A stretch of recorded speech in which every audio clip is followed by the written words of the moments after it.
The honourable member for Goldstein. Thank you, Deputy Speaker, and it's my pleasure to rise to support the motion to honour the 200th anniversary of the death of General Tadeusz Kosciusko and his incredible legacy as an individual, but of course as we honour him in this great nation through a mountain.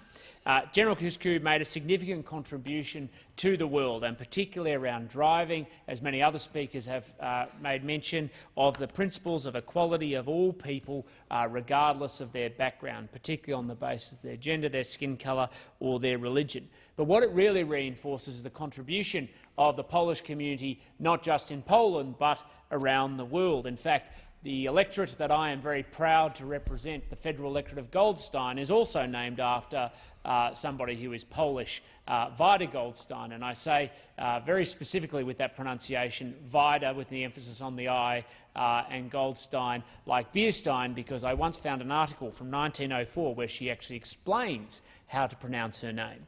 And Wajda Goldstein, like Kosciusko, was a trailblazer in her own right.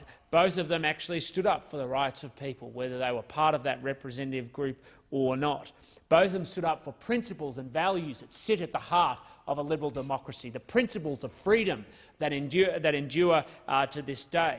And particularly in the case of Kosciusko, as I said, it's in the reference to people regardless of their background, and similarly with Wajda. She was a suffragette who went on to stand up for the rights of women to own property when they could not do so. The right of women, of course, suffragette, to vote. But she was actually a marriage equality advocate of her day, arguing that women should be able to enter into marriages on the same terms as men. And so today we don't just honour, of course, the legacy of Kosciusko, but we also honour the contribution of all Australian Poles and the contribution that they have made to our great country. In fact, only earlier this year, I should say, I represented the government at an event for the Australian Institute of Polish Affairs, because the Goldstein electorate, named after a Pole, appropriately has one of the largest Polish communities in our great country. And they were celebrating their 25th anniversary as an institute. And on the 1st of February, over 80 guests gathered at the Sandringham Yacht Club to mark this important occasion. And amongst the guests were, of course, the ambassador to Poland to Australia, as well as the CEO of the Melbourne Cinematheque and many others. But particularly also many people from the Polish community in Melbourne and the Executive Committee of the Australian Institute of Polish Affairs, including Adam Wasil, who was the president of the Australian Institute of Polish Affairs.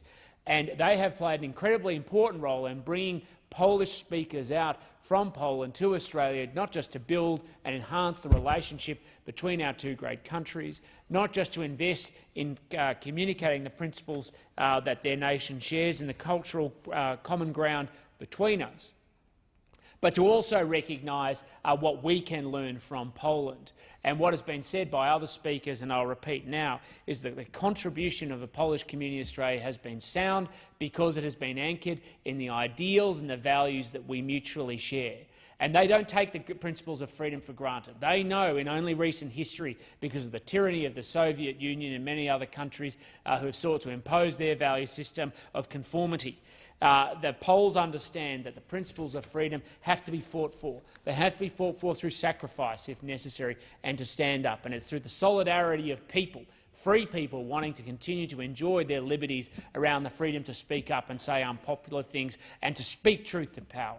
The freedom to make sure that people are able to stand up and practice their faith without fear or intimidation in the private square as well as in the public square.